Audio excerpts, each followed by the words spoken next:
ya? Luar biasa, puji Tuhan ya. Kita sudah di penghujung Agustus. Tidak terasa sudah September, Oktober, November, Desember 2024. Mungkin tak terasa ya, maksudnya kita dari Senin sampai Minggu melakukan rutinitas. Tetapi yang perlu kita ketahui adalah mungkin tidak terasa waktu yang kita jalankan, tetapi terasa sekali Tuhan menyertai kita semua, amin. Mulai dari kita membuka mata, kita menjalani pekerjaan kita, sekolah, rutinitas, ketemu dengan keluarga, dan apapun yang kita lakukan, kita menggunakan badan kita, menggunakan kaki kita, menggunakan tangan kita dengan sempurna. Mungkin ada masalah yang terjadi, pemulihan, selesai semuanya, karena berkat Tuhan kita, berkat Tuhan kepada kita, amin. Kita beri tepuk tangan dulu untuk Tuhan kita. Oleh sebab itu, dalam kesempatan pada hari ini, kita kembali datang berkumpul bersama sebagai saudara seiman, Bapak Ibu. Mari kita gunakan momen ini. Mari kita berkomitmen untuk menggunakan momen ini sebaik mungkin. Mari kita lakukan dengan segenap hati kita, dengan segenap jiwa kita, kita menyembah Tuhan. Mari kita tundukkan kepala kita pejamkan mata kita. Mari kita secara pribadi berdoa kepada Tuhan, bersyukur kepada Tuhan. Betapa besar kasih-Nya, betapa besar penyertaan-Nya. Dia tidak pernah meninggalkan. Musim boleh berubah, masalah musim silih berganti datang. Mungkin ada yang belum selesai, mungkin ada yang mungkin sudah mulai putus asa, mungkin sudah mulai ada yang merasa hidup ini sudah sia-sia. Tapi percayalah Bapak Ibu, Tuhan tidak pernah meninggalkan kita. Tuhan tahu waktu yang terbaik. Tuhan tahu apa yang sedang kita butuhkan. Tuhan tahu apa yang kita sedang hadapi. Oleh sebab itu jangan pernah takut, jangan pernah putus asa. Tuhan selalu menyertai. Terima kasih. Mari kita berikan pujian yang terbaik untuk Tuhan. Kita berikan penyembahan yang terbaik untuk Raja segala raja.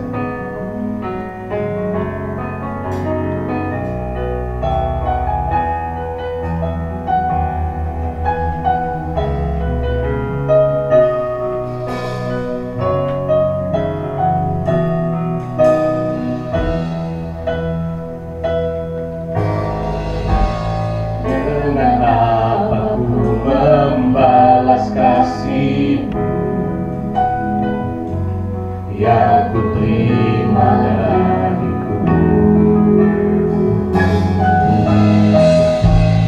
dengan apa ku membalas cintamu. Oh Yesusku, ku mau selalu bersyukur, selalu bersyukur. Tuhan yang setia, yang selalu menopang, ku mau selalu bersyukur, selalu bersyukur. Kau Bapa-Ku yang setia, ku mau selalu bersyukur, ku mau selalu bersyukur, selalu bersyukur.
muliakan, kami muliakan Engkau.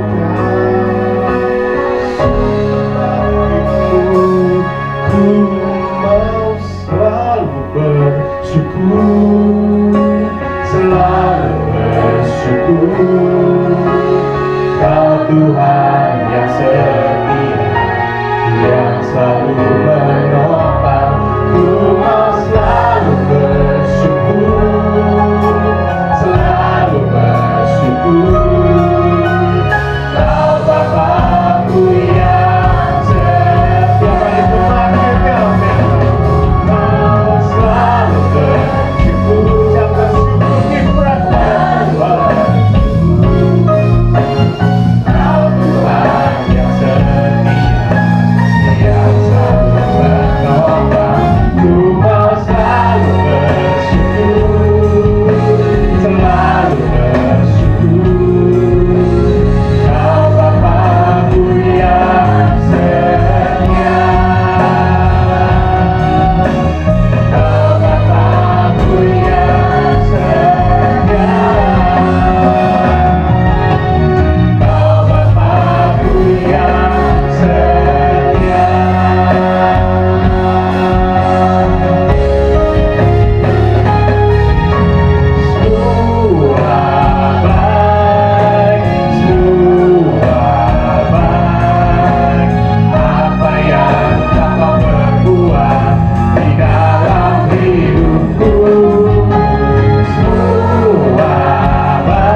benar Bapa, Engkau baik, sungguh baik, terlalu amat baik.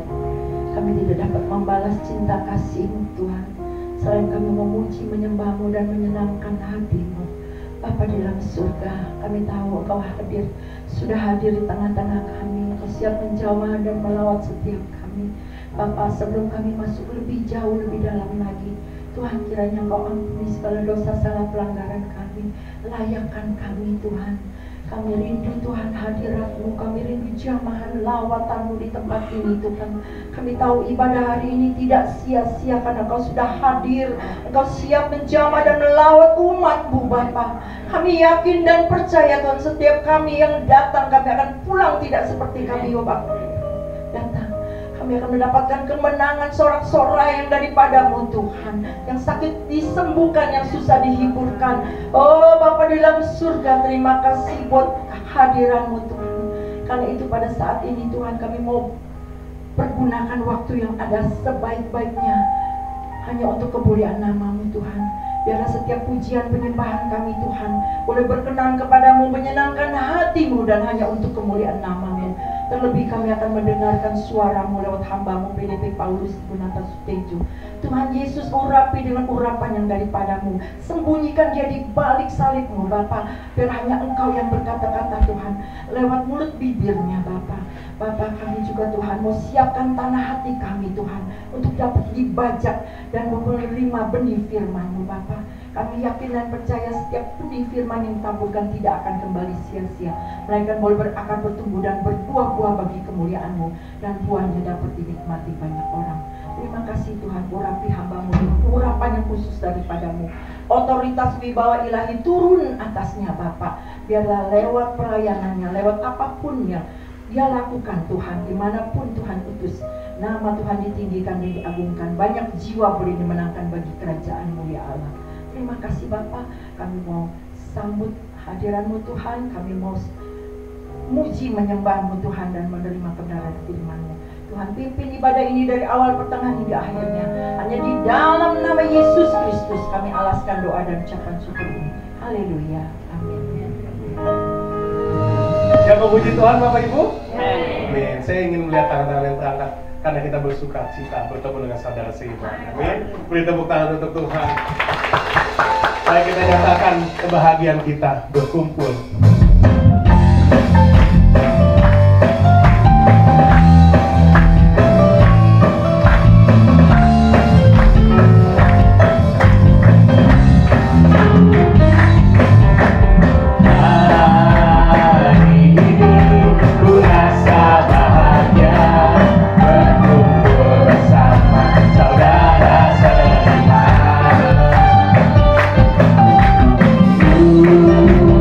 Hanya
yang memberikan yang lebih untuk Tuhan?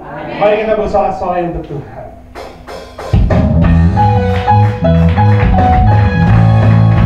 Mari kita para papa.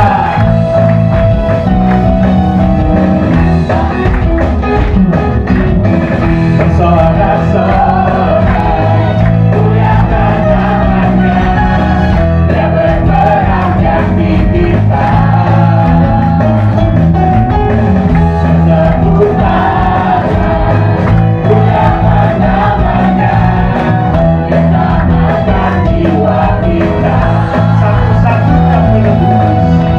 Satu-satunya penebus mana mau kita hidup.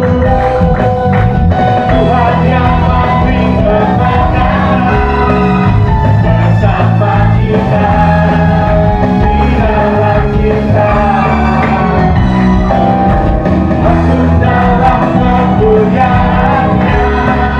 Dia perlindungan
Silakan duduk Bapak Ibu.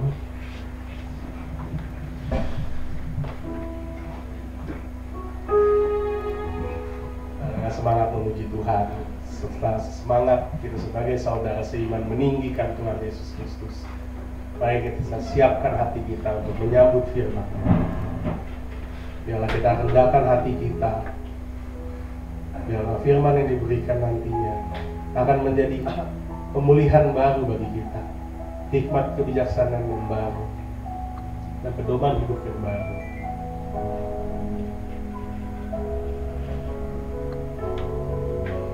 Kami akan terus mengasihi-Mu Yesus. Kami ingin terus mengasihi-Mu dalam kehidupan kami. Kami tidak mau sia-sia. Kami ingin dipakai untuk-Mu Tuhan, untuk memberikan yang terbaik selama kami hidup, sesuai dengan rencana terbaik Engkau. Biarlah kehidupan kami berpusat kepada Engkau. Kami tidak mau hidup dengan sia-sia. Kami tidak mau hidup sesuai dengan kehendak kami, keegoisan kami, Tuhan. Biarlah semua yang kami lakukan sesuai dengan rencana terbaik Engkau. Mari kita secara pribadi, kita siapkan hati kita secara masing-masing.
Ya Tuhan, itulah iman kami kepadamu. Hanya Engkau yang kami andalkan di dalam hidup ini ya Tuhan. Engkaulah harapan kami di dalam hidup ini ya Tuhan. Terima kasih Tuhan untuk berkat pujian penyembahan yang kami sudah berikan kepada Engkau. Biar itu menjadi dupe harum di hadapan Engkau ya Tuhan. Tuhan, sebenarnya kami mau mendengarkan sebagian dari firman-Mu. Biarlah kami juga dididik oleh firman-Mu ini ya Tuhan, sehingga kami tetap berada di dalam jalur kebenaran firman-Mu. Untuk itu, berikanlah kami telinga seorang murid yang mampu mendengar, yang juga mau melakukan di dalam kehidupan sehari-hari. Terima kasih ya Tuhan Yesus. Biar Roh Kudus bekerja di tempat ini. Pribadi lepas pribadi diingatkan kembali betapa pentingnya untuk memuji namamu, menyembah namamu, dan mengenalkan Engkau lebih dari segala sesuatu yang lainnya. Terima kasih ya Bapa. Kemuliaan hanya bagimu saja di tempat yang maha tinggi. Kau pakai hambamu dari segala keterbatasan yang dimilikinya, sehingga namamu dapat dimuliakan. Di dalam nama Yesus kami siap mendengarkan firman-Mu. Yang percaya katakan amin. Silakan duduk Bapak Ibu Saudara.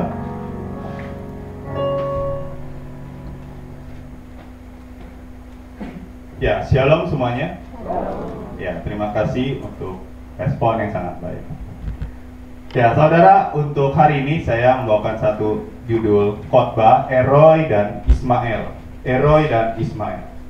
Ya, saudara, di saat saya merenungkan firman ini, khususnya adalah di dalam Kejadian 16 ya, saudara. Ada satu kata yang terlintas di pikiran saya.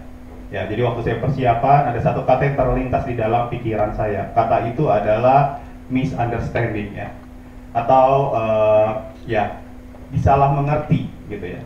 Karena disalah mengerti itu adalah satu situasi yang tidak menyenangkan.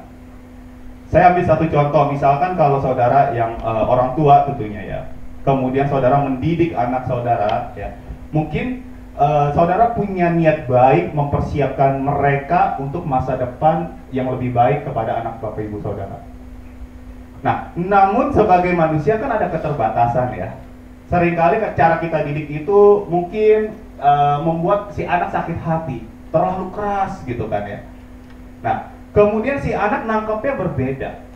Si anak bilang, kok orang tua begini banget ya, keras banget ya, kok bapak gue begini, kok mama gue begini, dan lain sebagainya gitu saudara. Sehingga si anak salah mengerti gitu ya. Dia pikir orang tuanya jahat, padahal si orang tua ini sedang mempersiapkan anak ini untuk dididik lebih baik lagi. Kemudian waktu si anak sudah menjadi dewasa, barulah si anak mudah mengerti, mulai mengerti, mudah memahami kemudiannya.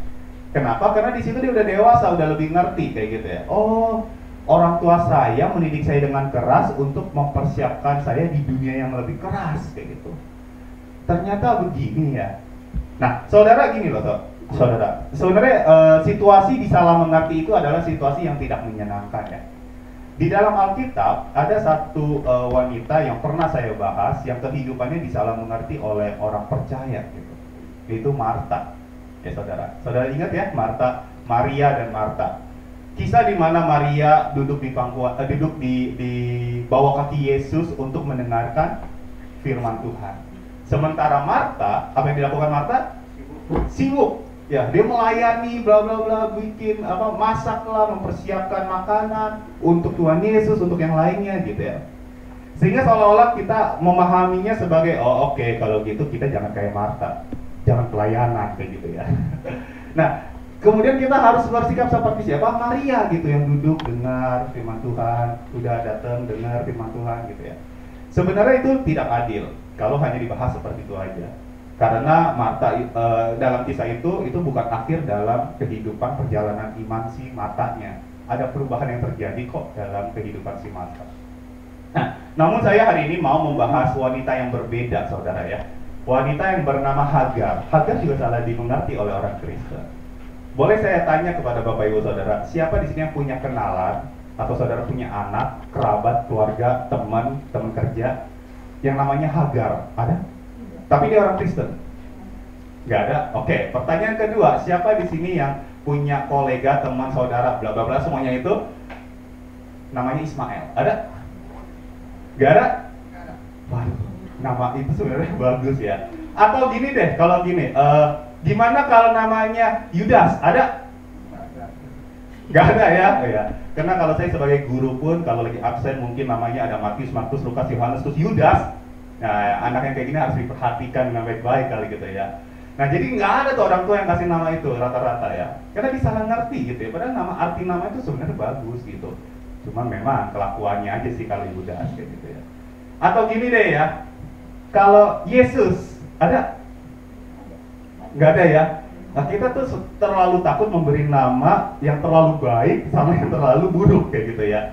Umumnya manusia seperti itu ya, yang natural aja lah ya, yang baik tapi ya pernah jatuh dalam dosa juga lah ya Daud kayak gitu, David, Dev panggilannya gitu, oh ya Om saya juga ya, dan lain sebagainya gitu kan ya. Udah yang natural aja ya gitu ya. Paulus dulunya penganiaya gitu ya, sekarang dia jadi guru gitu kan, dan lain sebagainya saudara. Nah kali ini supaya kita adil dengan Hagar beserta dengan keturunannya, kedudukan mereka di Alkitab, untuk itu kita perlu merenunginya Bapak Ibu Saudara. Mari kita buka di dalam Kejadian 16 ayat 1 sampai 3 supaya kita tidak salah mengerti tentang kehidupan Hagar.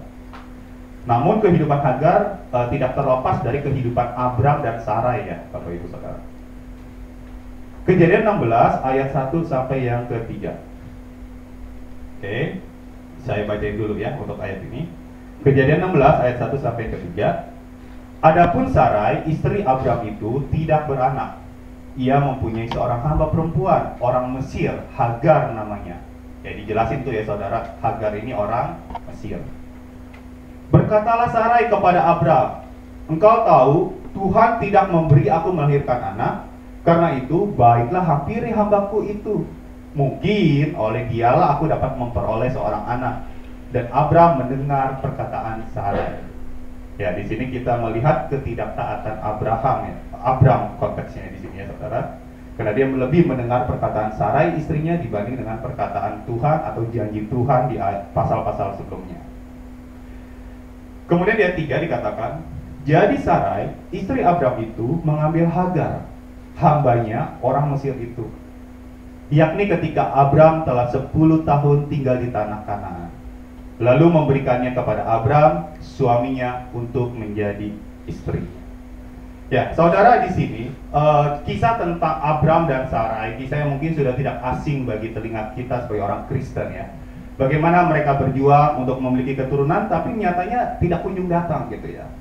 Nah, bagi Sarai, seorang perempuan Ibrani itu suatu malapetaka sebenarnya. Kenapa? Karena keturunan adalah sesuatu yang harus bagi orang Yahudi gitu. Apalagi yang ditunggu-tunggu adalah anak laki-laki, saudara ya. Nah, saudara, di sini sangat mungkin seorang perempuan Ibrani itu kemudian ditinggalkan oleh suaminya, dan akhirnya dia pun harus hidup di dalam kepahitan. Kenapa? Karena dia hidupnya saat itu wanita tergantung pada suaminya. Konteksnya di situ mereka tidak boleh bekerja atau tidak ada budaya bekerja untuk sebagai wanita. Benar-benar rumah tangga, IRT ya, ibu rumah tangga aja gitu. Nah, itu yang dialami oleh Sarai, Bapak Ibu Saudara. Untuk itu dia punya akal. Oke nih, janji Tuhan gak kunjung datang. Akhirnya dia punya akal. Ya, sebenarnya Sarai di dalam hal ini cukup cerdas ya, Bapak Ibu Saudara ya. Dia dia punya budak, punya hamba namanya Hagar di situ. Diberikanlah ini Hagar kepada Abram. Suaminya approve, setuju. Oke, kita lakukan hal ini. Ya, sebenarnya Sarai itu sedang membantu dirinya untuk menggenapi janji Tuhan, tapi pakai cara dirinya sendiri, pakai akal manusia kayak gitu. Makanya kan tadi di ayat berapa tadi? Ayat 2 dia bilang, berkatalah Sarai kepada Abram, engkau tahu Tuhan tidak memberi aku melahirkan anak, karena itu baiklah hampiri hambaku itu. Nah ini yang perlu digarisbawahi. Mungkin oleh dialah, oleh si Hagar ini, aku dapat memperoleh seorang anak. Nah itu akal manusia tuh Bapak Ibu Saudara ya. Dan kita bisa melihat di sini bahwa sebenarnya untuk mengambil istri kedua atau gundik, walaupun dalam konteks di perjanjian lama, tetap itu suatu tindakan tidak terpuji ya Bapak Ibu Saudara. Tapi walaupun Sarai tahu tentang hal ini, Sarai tetap melakukan, dia melanggar norma ilahi sebenarnya. Tapi ya udah, dia tetap melakukan karena dia terbentur di dalam satu situasi yang tidak dia inginkan, saudara. Makanya dia berkata, mungkin oleh dialah aku dapat memperoleh seorang anak. Ya walaupun itu aneh, karena kan walaupun lahir itu anak si Hagar, Abram dan Hagar maksudnya kayak gitu. Nah, di sini kita bisa melihat bahwa pada saat seseorang membiarkan iman mereka kalah, mereka terpaksa menggunakan akal manusia. Saya ulangi, di saat seseorang membiarkan iman mereka kalah, mereka terpaksa menggunakan akal manusia. Gimana nih ya caranya kayak gitu ya? Namun di sini saudara, saya tidak sedang membahas Abraham dan Sarai, tapi karena kelakuan mereka yang berusaha mencari jalan keluar di tengah situasi yang sedang mereka hadapi, akhirnya mereka malah mendatangkan suatu masalah, dan masalah itu namanya Hagar, Bapak Ibu. Mari kita lihat ayat yang keempat. Ayat yang keempat dikatakan Abram menghampiri Hagar, lalu mengandunglah perempuan itu. Ketika Hagar tahu bahwa ia mengandung, maka ia memandang rendah akan nyonyanya itu. Hagar memandang rendah tuannya, nyonyanya. Nah, saat Hagar tahu bahwa ada keturunan Abram di dalam kandungannya, bagaimana bisa tahu? Tentu karena perutnya sudah bulat pada saat itu, jadi indikasinya seperti itu, karena nggak ada USG ya, zaman dulu ya. Nah, dia memandang rendah, dia langsung angkuh, sombong. Padahal itu anak belum lahir, tapi dia udah sombong, saudara ya. Padahal dia belum melahirkan di situ ya. Mungkin boleh tolong next slide ya, saya mau lucu-lucuan aja di sini. Sombong amat gitu ya, kalau kata Mandra ya. Kelakuannya sombong bener. Kenapa? Karena itu anak masih di dalam kandungan. Belum lahir aja, belum ada aja udah sombong gitu ya. Mungkin Hagar berpikir bahwa ia akan lebih dicintai oleh Abraham dengan cara seperti ini, karena memang memiliki anak di zaman itu sangat berharga. Apalagi Abraham dan Sarai kan dijanjiin Tuhan tentang sesuatu keturunannya akan diberkati, akan bertambah banyak dan lain sebagainya. Saudara, ingat status Hagar adalah tetap hamba di hadapan Sarai. Dia hamba di hadapan Sarai. Ini bukti bahwa apa? Kesombongan itu ada di dalam setiap level atau di setiap tingkatan. Jadi orang tuh nggak perlu punya banyak dulu untuk bisa sombong. Orang yang nggak punya pun juga bisa sombong ternyata. Jadi seperti Hagar ini, Bapak Ibu. Dan ini adalah realita. Boleh kalau next slide. Suatu realita, kisah Hagar ini membuka suatu realita bahwa orang sombong itu belum tentu ia memiliki banyak hal, belum tentu ia memiliki banyak harta, belum tentu ia memiliki kepintaran, kecerdasan, potensi dan lain sebagainya gitu ya. Maka salah satu dosa yaitu kesombongan ya. Salah satu dosa yang mudah untuk dilakukan ya, itu adalah kesombongan, saudara. Karena kita nggak perlu punya dulu untuk bisa sombong. Kita bisa sombong tanpa harus punya apa-apa gitu ya. Tapi seringkali ini tercetus di dalam hati kita gitu ya. Mungkin dalam tindakan tidak, di dalam ucapan mungkin kita bisa kendalikan, tapi seringkali kita itu sombong di dalam hati. Saudara, kalau kita ngebantu orang lain, kita perlu hati-hati, saudara. Ya, karena mungkin saudara pernah bantu seseorang, anak itu mungkin sudah bertumbuh, kita pernah membiayai dia sekolah, mungkin kita pernah kasih support sesuatu kepada anak ini, atau apapun itu juga. Kemudian dia udah besar, udah tinggi, udah punya banyak hal, kemudian kita berkata, tuh kalau bukan gue, siapa lagi tuh dulu yang nolong, kayak gitu. Nah saudara, jika hal itu pernah terlintas di benak saudara, kita perlu mengakui hal tersebut di hadapan Tuhan. Karena kesombongan itu tersimpan di dalam hati ya. Mungkin tidak terucap, tapi tersimpan di dalam hati. Tuh kalau bukan karena gua, dia mah kagak punya baju, mungkin kayak gitu ya. Tuh kalau bukan karena gua, dia nggak bisa makan gitu ya. Aku bener gitu ya, sombong bener gitu kalau kita berkata seperti itu. Seorang teolog, juga penulis buku ya, bahkan juga menulis buku banyak ya, kayak Narnia pun juga dia tulis, namanya C.S. Lewis. Beliau pernah berkata gini tentang kesombongan. Anda bangga atau sombong, Anda tuh tidak mengenal Allah sebenarnya. Sebab orang yang sombong itu selalu melihat ke bawah. Dia merasa lebih tinggi dari sesuatu atau dari orang lain. Nah itu orang yang sombong tuh. Dia ngerasa lebih baik dibanding dengan orang lain kayak gitu. Nah, orang yang sombong ini dia tidak bisa melihat Allah. Kenapa? Karena dia selalu memandangnya ke bawah. Dia ngeliat orang-orang tuh di bawah gua. Dan sehingga dia tidak pernah melihat bagaimana Tuhan bekerja dalam hidupnya, sehingga harusnya dia bersyukur jadi saluran berkat bagi orang banyak. Bapak Ibu Saudara, sekali lagi, jika kita mungkin pernah terlintas di dalam benak kita untuk mengungkapkan kesombongan kita perlu bertobat, Bapak Ibu Saudara. Dan itu yang dihadapi oleh Hagar sebenarnya, yang dilakukan oleh Hagar, Bapak Ibu Saudara. Dia ngeliat nyonyanya, dulu ya. Dari dulu menanti-nanti anak, sekarang gue yang punya, gue take over nih ya, rumah tangga Abram, gue yang akan jadi istri resminya nih nanti nih, gitu ya. Mungkin tuh cara pikir Hagar gitu ya, makanya dia memandang rendah si nyonyanya. Untuk itu mari kita lanjut Bapak Ibu Saudara, saya boleh minta tolong untuk ayat 5 dan 6 Bapak Teguh untuk membacakannya, ayat 5 dan ayatnya yang ke-6.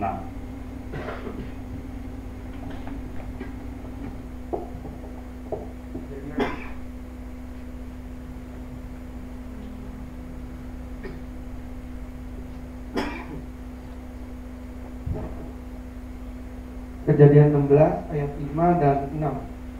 Lalu berkatalah Sarai kepada Abram, penghinaan yang kuderita ini adalah tanggung jawabmu. Akulah yang memberikan hambaku ke pangkuanmu. Tetapi baru saja ia tahu bahwa ia mengandung. Ia memandang rendah akan aku. Tuhan kiranya yang menjadi hakim antara aku dan engkau. Kata Abram kepada Sarai, hambamu itu di bawah kekuasaanmu. Perbuatlah padanya apa yang kau pandang baik. Lalu Sarai menindas Hagar, sehingga ia lari meninggalkannya. Baik, terima kasih. Ya saudara, akhirnya Hagar harus menerima buahnya ya di sini ya. Sarai dikatakan di ayat 6 terakhir, Sarai menindas Hagar sehingga ia lari meninggalkannya. Nah, kesombongan Hagar ini akhirnya merusak rumah tangga Abram, Bapak Ibu. Abram menelan hasil perbuatannya sendiri ya, karena Sarai melempar tanggung jawab yang telah ia perbuatnya kepada Abram. Ya, saudara, di sini kita bisa melihat ini kayak deja vu ya, apa yang terjadi di Taman Eden kemudian terjadi lagi di dalam kisah ini. Bagaimana lempar-lempar kesalahan itu terjadi ya. Umumnya manusia seperti itu ya. Ini enggak. Sarai bilang ya, seolah-olah dia bilang, ini nih memang sih Hagar ini aku yang suruh untuk menghampiri kamu, tapi ini tetap kesalahan kamu kayak gitu ya. Si Sarai nggak mau dipersalahkan, maka itu dia nyalahin suaminya si Abram kayak gitu. Nah saudara, ini yang terjadi ya, ini kemudian ada konflik di dalam rumah tangga antara Abram dan Sarai serta juga yang namanya Hagar ini. Sarai merasa direndahkan, dia sakit hati gitu ya terhadap Hagar. Terlebih lagi kenyataannya ia memang tidak memiliki anak pada saat itu. Hagar ditindas oleh Sarai sekalipun Abram tuh sudah nyuruh, engkau harus memperlakukan dia dengan baik. Nah saudara, waktu Sarai menindas Hagar, kata menindas itu di dalam bahasa Ibrani itu ditulis anak, dan memang artinya menindas, menekan, bahkan sampai membuat sakit. Jadi bisa diartikan saat itu Sarai sedang menindas, artinya sedang menganiaya atau memperlakukan dengan buruk, Bapak Ibu Saudara. Jadi mungkin ada tindakan fisik, memang tidak ditulis, tidak tahu juga. Tapi kata penindasan ini membuktikan bahwa Sarai benar-benar berlaku kejam terhadap Hagar. Ini kayak sinetron ya, lama-lama Bapak Ibu Saudara ya. Dasar kamu ya, dan akhirnya ditindas Hagar itu, dan hal itu membuat Hagar harus meninggalkan Sarai. Dia tertekan pada akhirnya ya, karena ditindas, hasil Hagar pergi meninggalkan nyonyanya gitu ya, tuannya. Mungkin dalam hati dia pikir, dulu ya kita tuh mungkin ngeteh bareng ya sama Sarai gitu ya, gua bantu lo ngepel, gua bantu lo ini itu segala macam. Terus habis itu kerja kan selesai kita ngeteh bareng, sore-sore kita ngeliat sunset gitu. Ternyata sekarang kau menindasku seperti ini. Wah, kesel banget ya Hagar juga ya. Walaupun itu akibat perbuatan dia juga ya saudara ya. Akhirnya dia ninggalin si nyonyanya. Mungkin dalam hati dia juga berpikir, udah biar lo nyuci sendiri sekarang lo ya, ngepel sendiri dah lo ya. Ya saudara, kalau membayangkan kayak saudara ditinggali oleh asisten rumah tangga di saat Idul Fitri ya, kira-kira kayak gitu ya. Nyuci dah tuh sendiri, ngepel tuh sendiri ya. Dan Hagar pergi meninggalkan nyonyanya, dia pergi menuju suatu tempat, Bapak Ibu Saudara. Mari kita lanjut di sini. Ayat 7 sampai ke 9, boleh kita tolong Bapak Raymond untuk membacakannya untuk ayat 7 sampai yang ke 9. Terima kasih. Kejadian 16 ayat 7 sampai 9. Lalu malaikat Tuhan menjumpainya dekat suatu mata air di padang gurun, yakni dekat mata air di jalan Pesyur. Katanya, Hagar, hamba Sarai, dari manakah datangmu dan kemanakah pergimu? Jawabnya, aku lari meninggalkan Sarai, nonyaku. Lalu kata malaikat Tuhan itu kepadanya, Kembalilah kepada nyonyamu, biarkanlah engkau ditindas di bawah kekuasaan. Baik, terima kasih. Ya, saudara, akhirnya si Hagar pergi meninggalkan nyonyanya. Dia pergi ke satu tempat, kalau ditulis itu jalan dekat mata air, di jalan ke Syur, di situ ketemu malaikat Tuhan. Sebenarnya itu arah menuju Mesir gitu ya. Kemudian malaikat Tuhan berkata, Hagar hamba Sarai, dari mana, mau kemana? Kemudian Hagar jawabnya apa Bapak Ibu? Hagar jelasin, aku lari meninggalkan Sarai. Dijelasin dia dari mana, tapi dia tidak jawab mau kemana. Karena mungkin si Hagar ini pun juga tahu tentang tanggung jawab dia. Karena gini ya saudara ya, jangan lupa bahwa secara hukum bagaimanapun juga Hagar tetap masih statusnya budak atau hamba bagi si Sarai. Nah, jadi secara hukum dia masih ada koneksi dengan keluarga si Abram dan Sarai. Di sisi lain Hagar sedang mengandung Bapak Ibu Saudara anak si Abram. Nah, jadi secara hukum dia masih ada koneksi. Mungkin di dalam pikirannya dia tahu dia mau kemana, jalan menuju Syur ini ke daerah Mesir, tanah kelahirannya. Mungkin dia pengen hidup yang lebih sejahtera, dia mau balik ke Mesir, tinggal sama keluarganya dengan kerabatnya dan lain sebagainya. Dia mau meninggalkan itu semua. Tapi waktu ditanya malaikat Tuhan mau kemana gitu, dia kasih jawab. Karena memang biasanya kita seperti itu saudara. Waktu kita sudah berbuat kesalahan, kita lari dari masalah tersebut, kita hilang visi, kita bingung mau ngapain, mau kemana, apa yang harus saya lakukan dan lain sebagainya Bapak Ibu Saudara. Dan itulah yang dialami oleh Hagar. Dia nggak tahu. Dia juga takut salah mungkin. Ini kalau saya melangkah ke A, salah nggak ya? Kalau gue bilang ke Mesir, salah nggak ya? Yang ngomong malaikat Tuhan. By the way, intermezzo sebentar. Pada akhirnya Hagar tahu bahwa yang sedang berhadapan dengan dia itu adalah Tuhan sendiri, bukan malaikat. Ya, walaupun ditulis malaikat Tuhan, akhirnya si Hagar melihat malaikat Tuhan ini dan menamakan pribadi ini Eroi, kayak gitu ya. Membuktikan bahwa pribadi yang di depan dia adalah Tuhan itu sendiri, kayak gitu Bapak Ibu.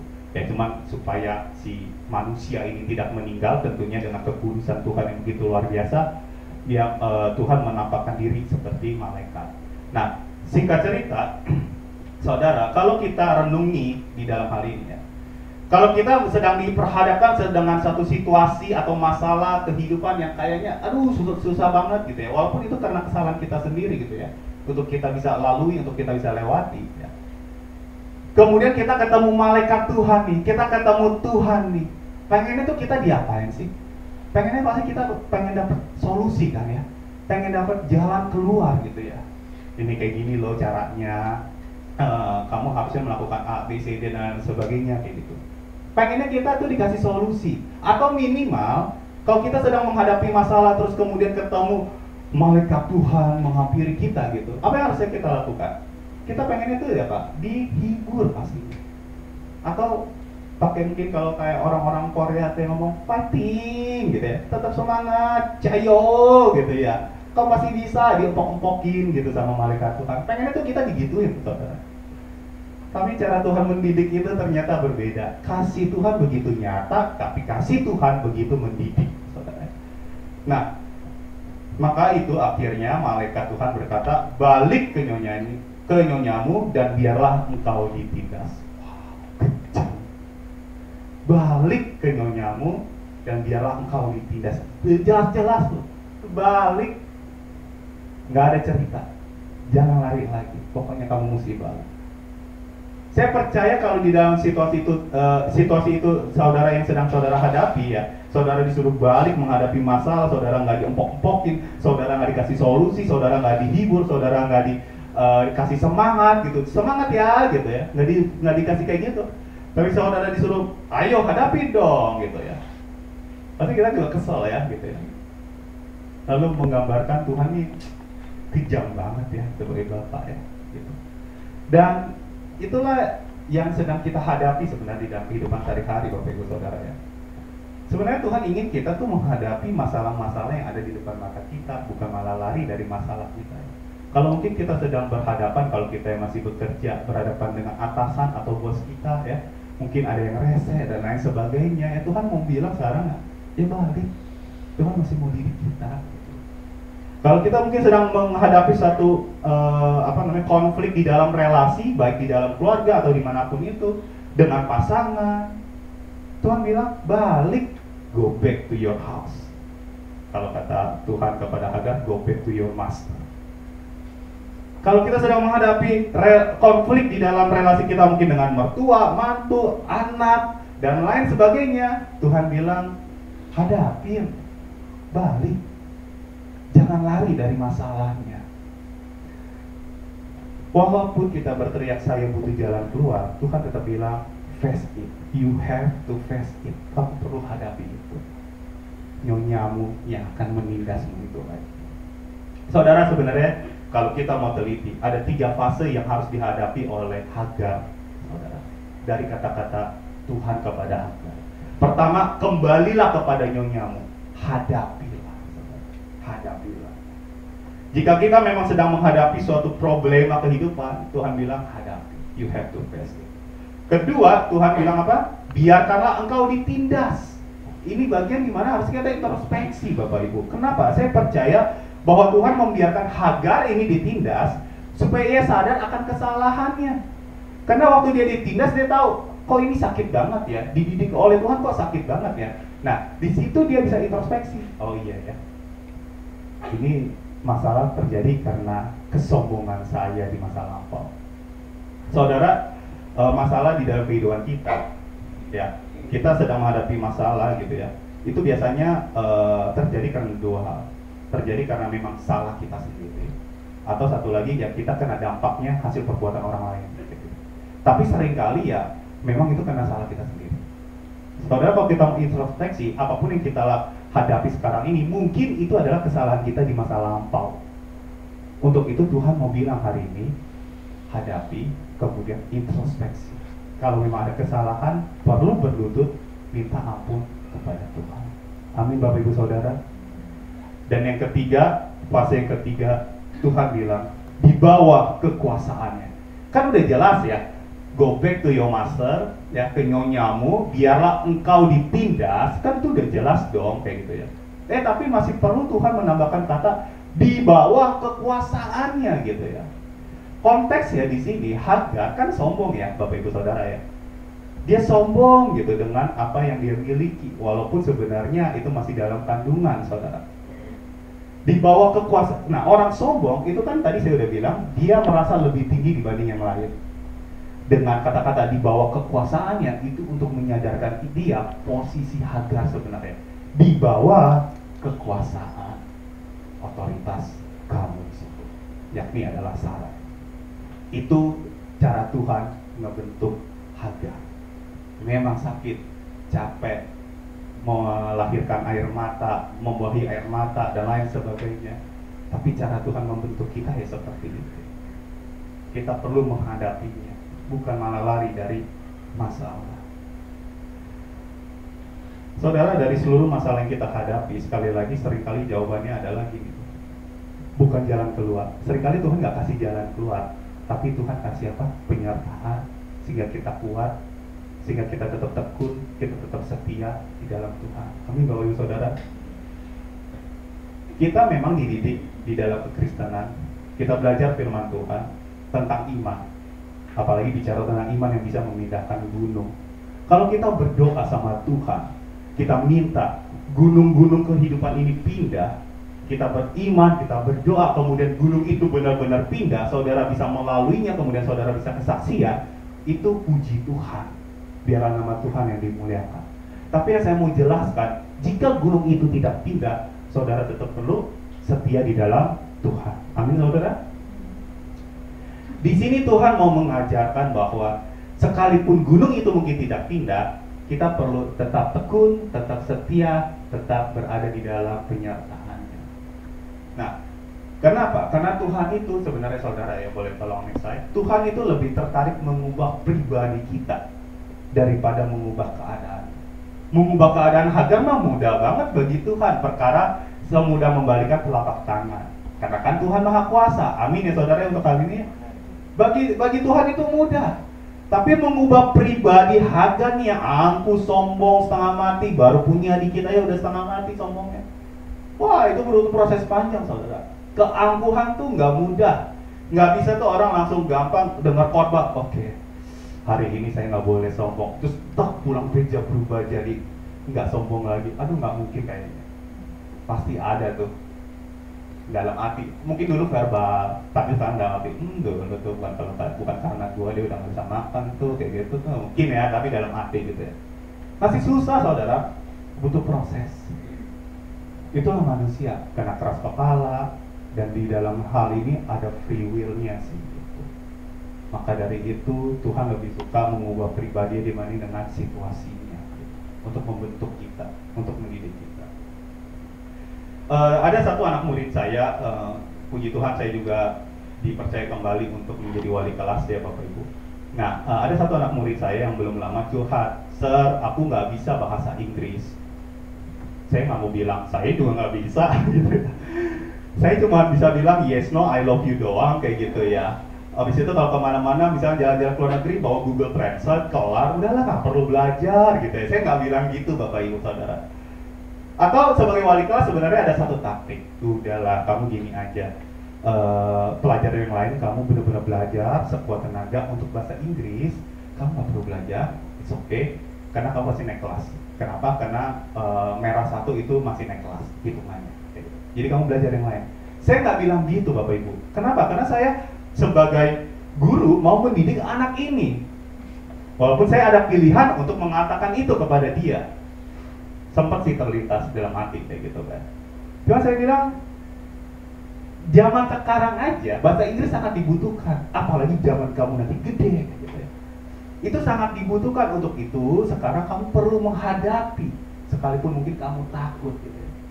Alhasil ya saya tetap menyuruh dia setiap pagi Bapak Ibu di tempat saya itu ada devotion saat teduh. Anak-anak saya haruskan untuk berdiri di depan kelas gitu, kemudian ya bawain renungan harian kayak gitu ya. Nah, devotionnya itu dalam bahasa Inggris. Nah, melakukan itu aja, baca itu aja dia tuh udah takut, gemeter, takut salah kayak gitu. Karena yang lain fasih Bapak Ibu di dalam bahasa Inggris. Dia merasa diri dia tuh lebih rendah dibanding yang lainnya, insecure gitu. Alhasil dia tadinya udah nggak mau, "Sir, jangan dong," dan lain sebagainya gitu. Dia banyak alasan banget gitu. Kemudian saya bilang, gimana pun juga kamu perlu, bagaimanapun juga kamu perlu menghadapinya yang satu ini gitu ya. Jadi kamu perlu belajar. Alhasil ya karena dia takut juga ya sama otoritas sekali ya. Ya udah dia baca gitu ya. Terus dia berbahasa Inggris kok gitu ya. Dan yang menurut saya sih nggak jelek-jelek amat kayak gitu ya. Kata-katanya pun juga oke gitu kan. Dan di situ saya bilang, kamu tuh bisa kok sebenarnya. Ayo belajar lagi ya. Tapi grammar ini susah sama mati. Iya emang susah sih. That's why kamu perlu hadapi. You have to face it gitu saya bilang. Di situ saya didik dia, saya balikin lagi ke dia, kasih pencerahan kepada dia betapa pentingnya pelajaran itu untuk masa depan kamu. Gitu.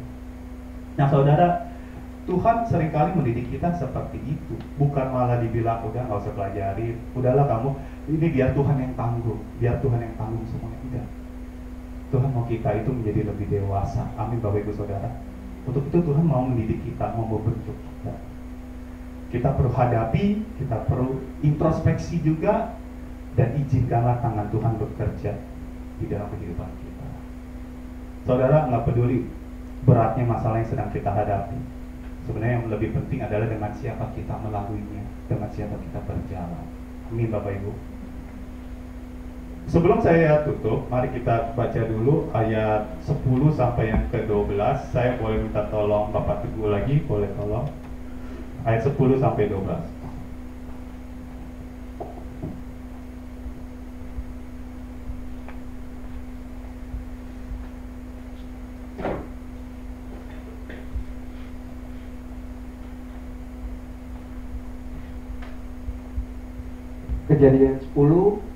Kejadian 16 ayat 10 sampai 12.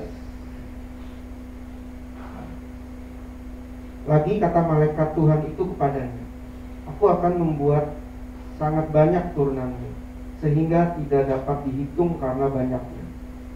Selanjutnya kata malaikat Tuhan itu kepadanya, "Engkau mengandung dan akan melahirkan seorang anak laki-laki, dan akan menamainya Ismail. Sebab Tuhan telah mendengar tentang penindasan atasmu itu. Seorang laki-laki yang lakunya seperti keledai liar, demikianlah anak itu. Tangannya akan melawan tiap-tiap orang, dan tangan tiap-tiap orang akan melawan dia. Dan di tempat kediamannya ia akan menentang semua saudaranya. Baik, terima kasih.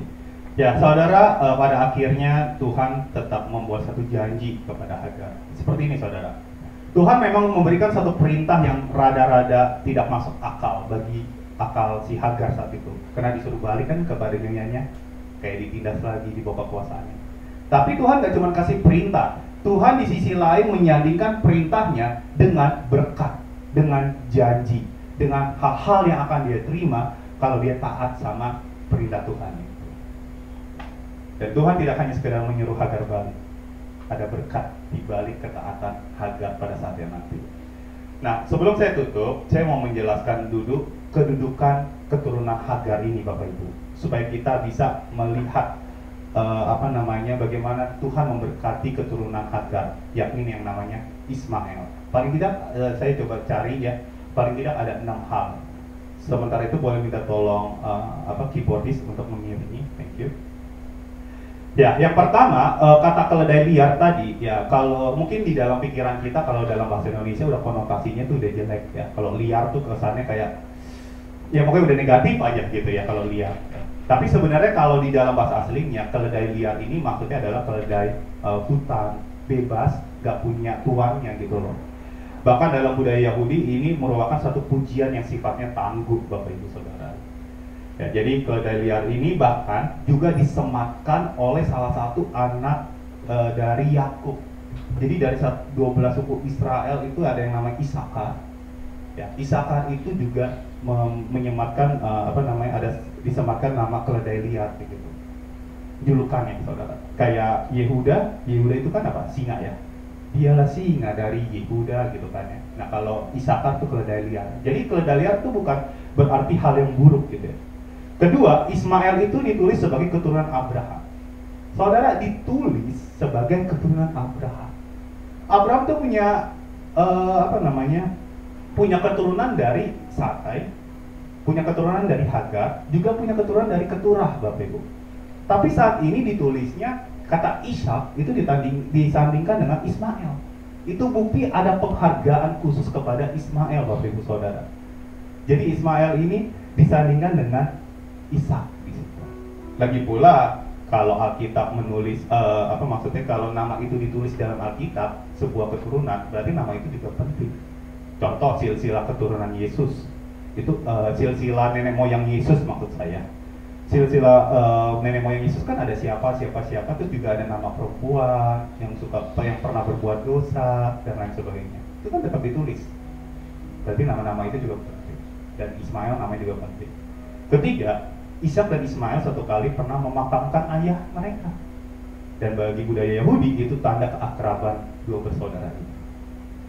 Selanjutnya yang keempat, keturunan Ismail itu ada yang jadi panglima Daud. Ya saudara ya, pasukan Daud. Saudara boleh cek nanti ayatnya. Dan kelima, salah satu anak Ismail namanya Yetur. Itu anak ke-10 ya tadi. Ya, anak ke-10. Nah, keturunan Yetur ini menerima Injil langsung dari Yesus waktu itu Yesus melayani di Tirus dan Sidon, Bapak Ibu. Dan yang terakhir, Kedar, yang ya tapi ini masih dalam penelitian karena dipercaya lahirnya bangsa Arab ya, suku Arab di sini. Nah, Kedar ini anak kedua Ismail yang kemudian menjadi suku yang tinggal di Arab di bagian utara itu sebenarnya ya, saudara. Kalau kita baca di Perjanjian Baru di hari raya Pentakosta, di situ kan ada bangsa-bangsa lain datang ya, gitu. Ada orang-orang dari suku lain datang, salah satunya dari Arab, gitu, untuk menerima Roh Kudus. Dan Rasul Paulus pun dimuridkan di wilayah Arab, Bapak Ibu Saudara. Makanya dia menjadi pengajar yang hebat. Saya mau melis hal-hal ini untuk memberitahu kepada kita semua bahwa janji Tuhan itu akhirnya digenapi. Karena akhirnya memang Hagar menghadapi hal-hal yang yang ada di depan matanya gitu.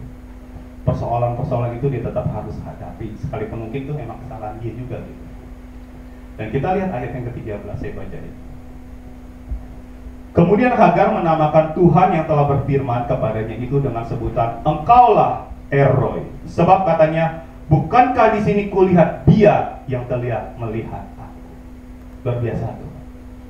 Luar biasa saudara. Kenapa? Karena biasanya Tuhan yang memberi nama kepada manusia, tapi ini manusia kasih nama ke Tuhan dan Tuhan tidak keberatan dengan hal tersebut. Engkaulah Eroi. Bukankah di sini kulihat Dia yang melihat aku. Eroi, Allah melihat. Ismael itu Syama, Isma itu dari kata Syama. El itu ya Tuhan. Tuhan mendengar. Tuhan melihat, Tuhan mendengar persoalan kehidupan kita, Bapak. Sekalipun mungkin itu kesalahan kita, sekalipun mungkin itu kita hanya kena dampaknya, tapi itu kesalahan orang lain, Tuhan tetap melihat, Tuhan peduli dengan pergumulan hidup kita. Amin, Bapak Ibu Saudara. Hari ini saya mau ingatkan bahwa Tuhan melihat penderitaan kita, Tuhan mendengar rintihan hati kita. Untuk itu mari kita jangan lari dari masalah. Kita perlu menghadapinya. Kita perlu menghadapinya, introspeksi, dan izinkanlah tangan Tuhan bekerja sehingga kita dibentuk oleh Tuhan lebih baik lagi. Akhir kata, tidak peduli sekeras apapun kita jatuh, yang terpenting kita tetap jatuh di tangan Tuhan yang lembut. Eroi, Ismael, Tuhan melihat, Tuhan mendengar. Terpujilah nama Tuhan. Mari kita berdoa.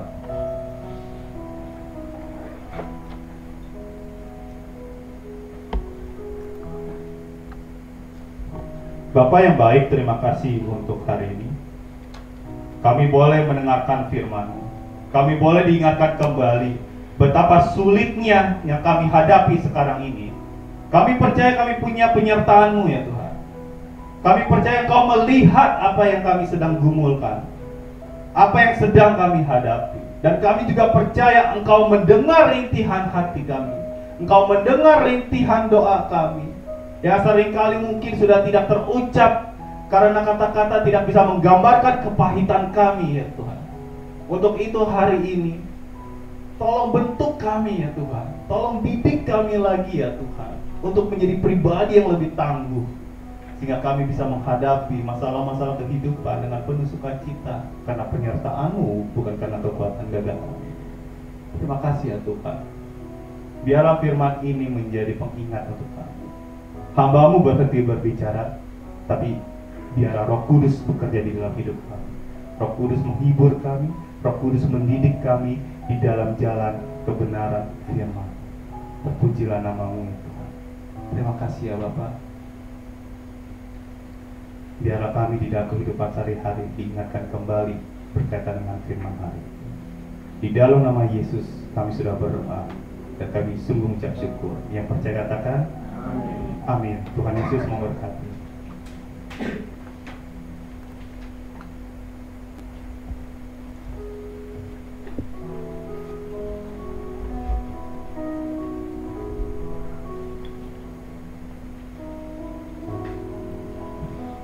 Terberkati oleh firman Tuhan Bapak Ibu. Amin. Saya mewakili seluruh jemaat GBI Alberta dan juga Gembala mengucapkan terima kasih atas pelayanan PDP Kongsi Bernata Supejo. Tuhan Yesus memberkati. Sekarang tiba saatnya kita untuk mempersiapkan persembahan kita. Kepada yang bertugas dapat dipersilakan untuk maju.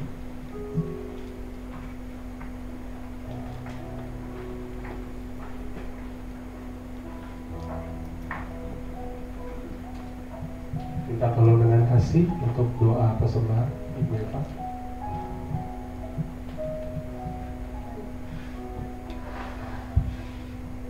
Mari kita bersatu dalam doa. Bapa, terima kasih kalau kami boleh memuji Kau, kami boleh mendengarkan firman-Mu ya Tuhan. Terima kasih Engkau telah memimpin ibadah kami hingga saat ini. Sebentar kami juga akan berikan persembahan. Berkatilah ya Tuhan kedua hamba-Mu yang akan melayani kolektan pada pagi hari ini. Kau juga yang berkati tangan kami ya Bapa, agar kami dapat memberi dengan tulus dan sukacita. Terima kasih ya Tuhan Yesus, kami siap untuk memberi dalam nama Tuhan Yesus kami berdoa. Amin.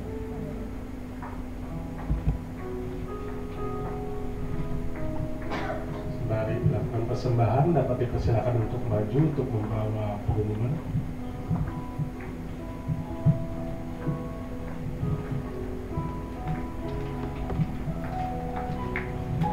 Shalom Bapak Ibu.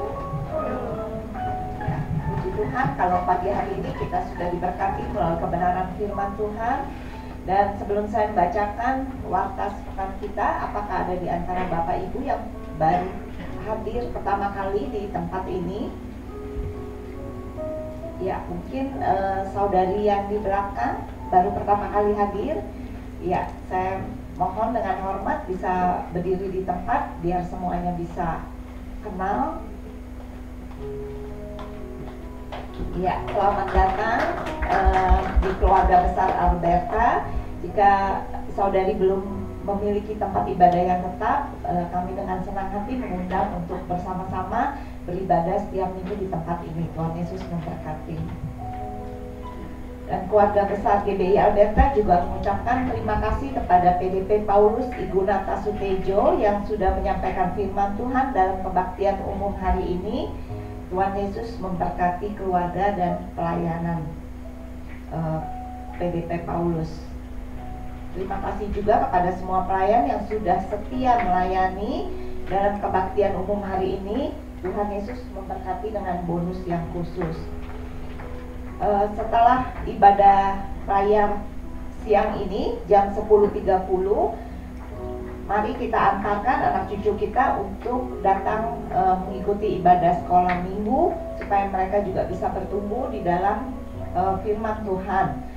Dan sekolah minggu ini diadakan setiap hari minggu jam 10:30 siang. Jadi punya kesempatan untuk Bapak Ibu untuk pulang dan membawa anak-anak cucu untuk datang bersama-sama ibadah di sekolah minggu ini untuk anak cucunya ya. Untuk jemaat wanita diundang dalam kebaktian kaum wanita yang diadakan setiap hari Selasa jam 10 pagi. Dan hari Selasa tanggal 29 Agustus ini diadakan acara doa puasa ya. Buat ibu-ibu semua ingat, untuk Selasa ini jam 10 pagi jangan lupa datang ibadah WBI dengan acara doa puasa. Kalau bisa ya pakai celana ya, biar nggak susah, karena biasa kalau doa puasa duduknya di tikar di bawah. Dan mari juga bergabung bersama kami dalam benteng doa GBI Alberta setiap hari Jumat jam 10 pagi.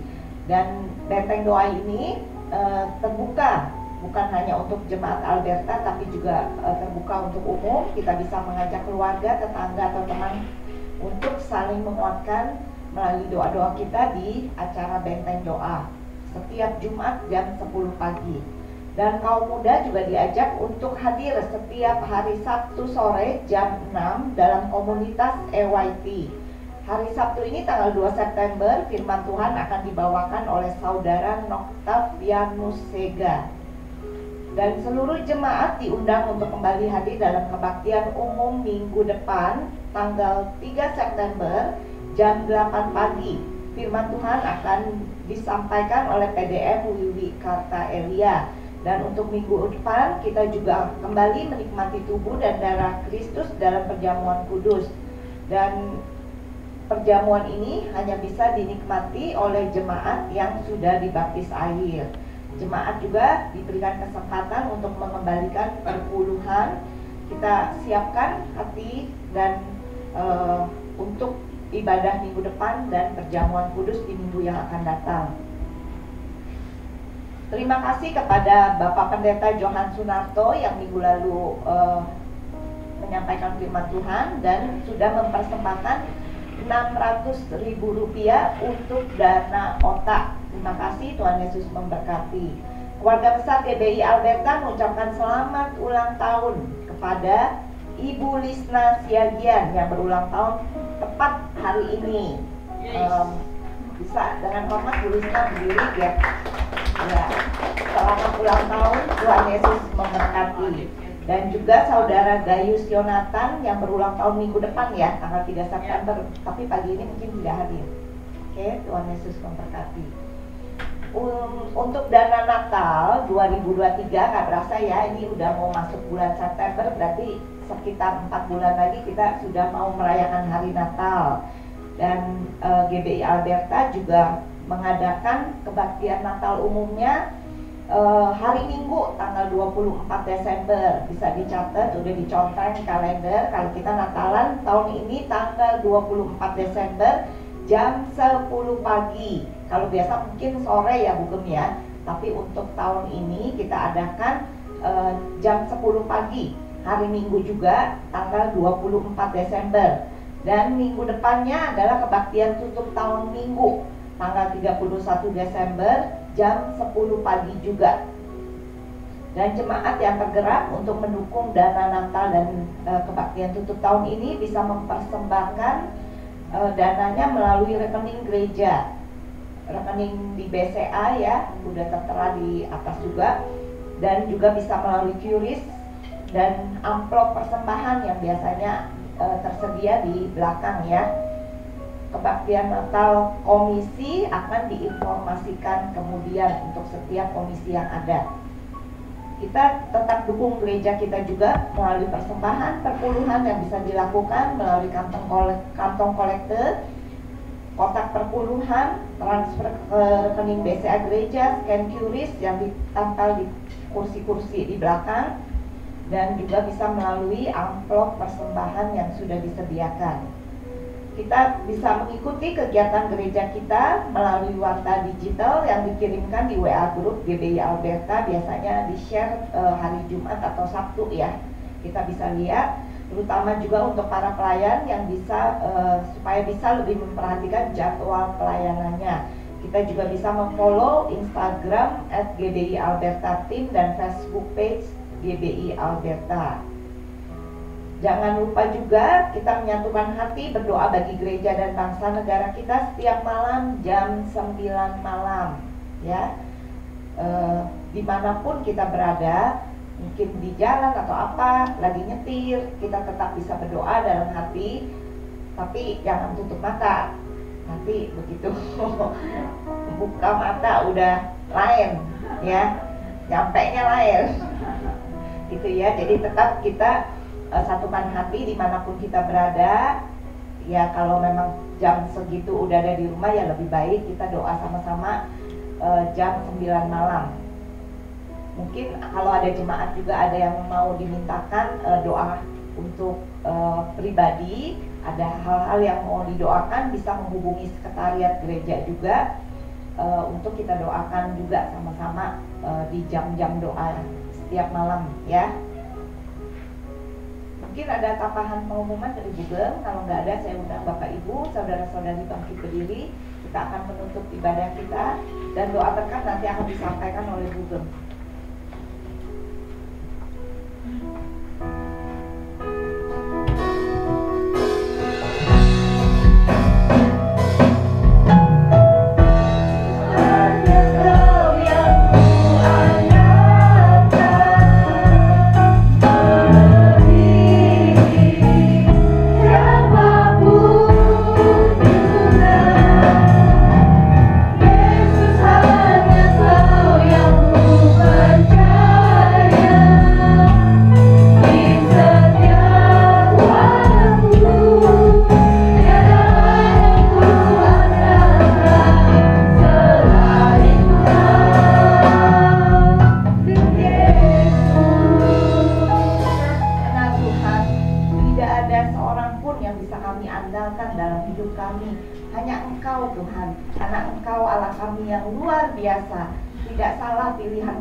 Selalu hadir di setiap kehidupan kami.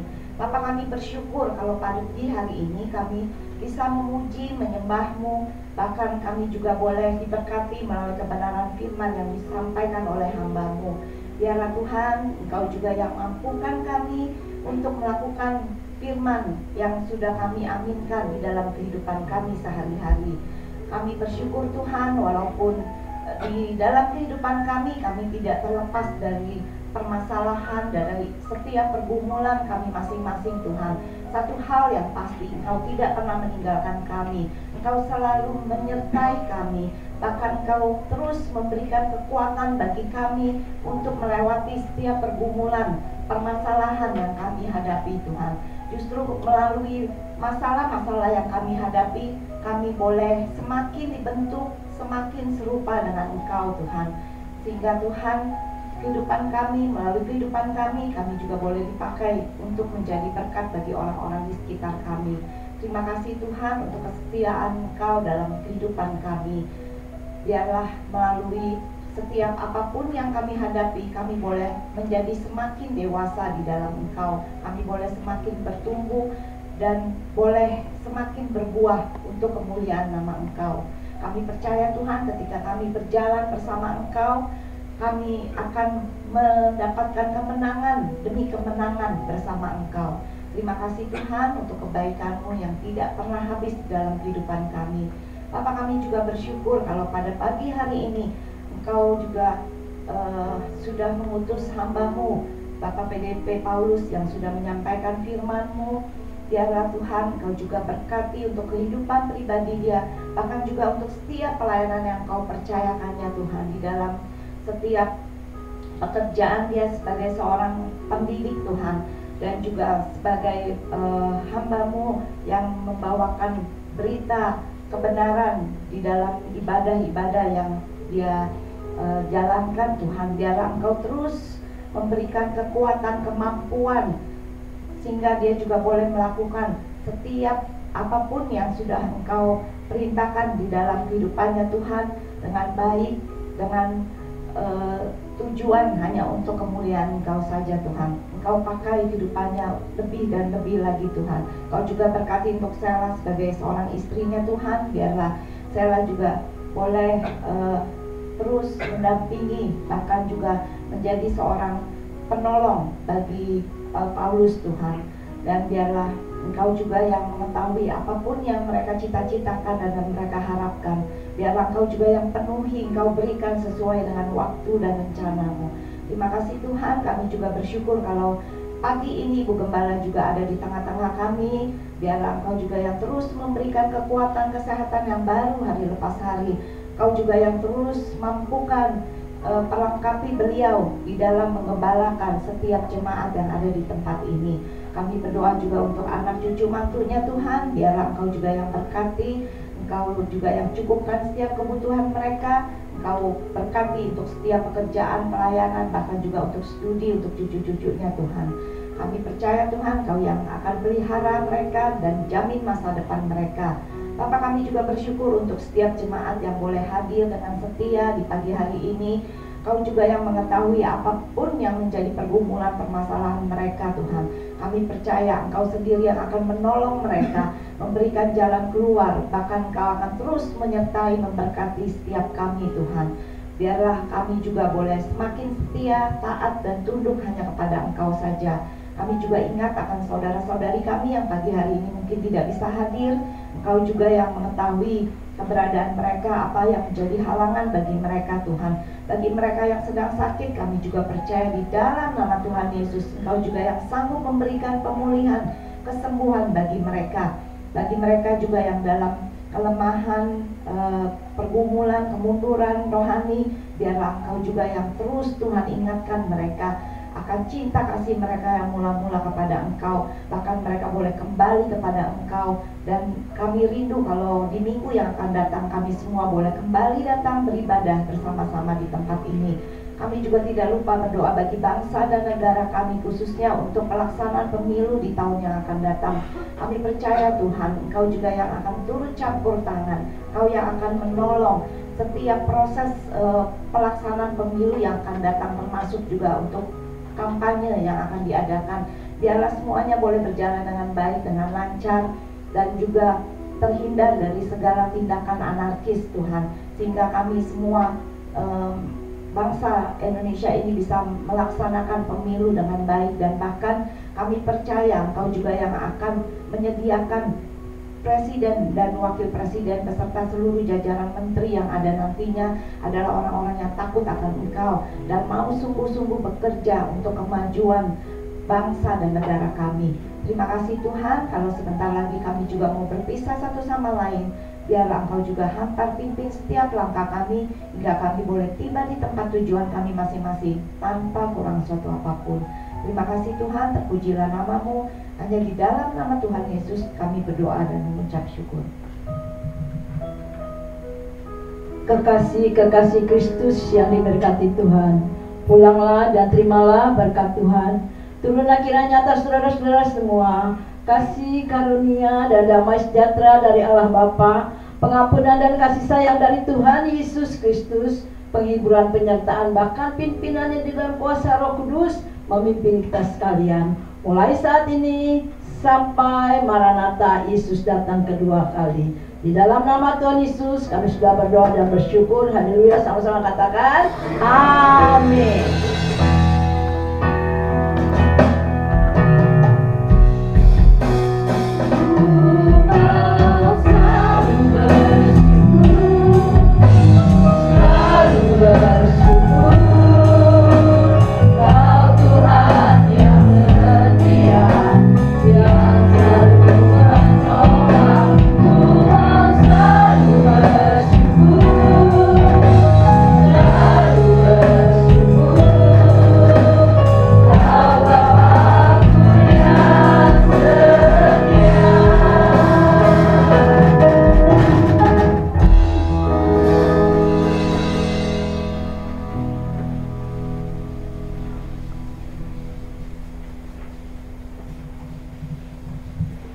Bapak Ibu Saudara yang dikasihi Tuhan, jangan buru-buru pulang. Untuk kali ini jangan buru-buru pulang. Hari ini salah seorang saudara kita yaitu Ibu Lisna berulang tahun, tepat tanggal 27 Agustus ini. Dan anaknya yang bernama Lionel yang ada di sekolah minggu juga ulang tahun tanggal 27 Agustus ini. Jadi anak dan ibu ulang tahunnya sama tanggal 27 Agustus. Cuma tahunnya yang lain. Hari ini kita menerima berkat dari Ibu Lisna karena dia akan mengoleh-olehkan kita semua dengan mie goreng yang dapat kita bawa pulang atau kita makan bersama di sini. Nah, saya bersyukur dan berterima kasih kepada Ibu Lisna yang sudah menyediakan mie goreng buat kita. Tuhan Yesus yang memberkati. Mari kita sama-sama berdoa dan bersyukur. Tuhan Yesus, kami bersyukur dan berterima kasih untuk anakmu Ibu Lisna dan juga Lionel Tuhan yang berulang tahun hari ini. Kami bersyukur karena pemeliharaanmu, karena kasih-Mu, karena anugerah-Mu Tuhan. Itu sebabnya kami juga bersyukur Tuhan kalau dia boleh ada saat ini sampai dengan keadaan sehat, kuat Tuhan. Dan Engkau juga kuatkan imannya, Engkau yang memelihara dia, Engkau memberkati segala sesuatunya Tuhan. Terima kasih Bapak. Di dalam nama Yesus kami berdoa, bersyukur. Haleluya. Amin. Nyanyikan Happy Birthday kali ya. Ibu silakan maju Bu. Ini spesial ya.